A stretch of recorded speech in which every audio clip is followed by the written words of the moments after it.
Ako po si Ray Marcel Dura, operator ng DTF dito sa DT Dumaguete. Ang machine dito ay ginagamit ng 5 araw na may total na 200 meters.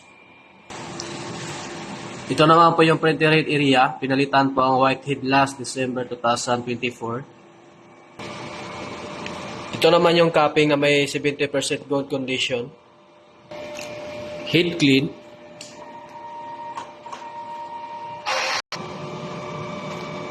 Punasan ng wiper pagkatapos mag-head clean.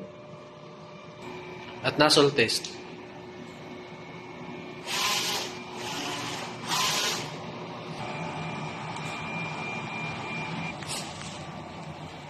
Ito naman yung ink tank system. Yung ink level is puno.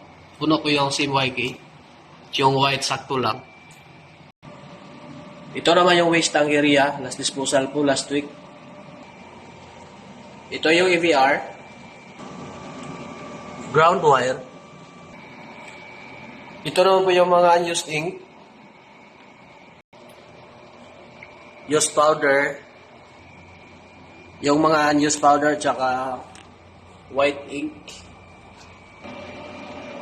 Ito naman yung film. Ito yung weekly physical inventory. Ito naman yung consumable withdrawal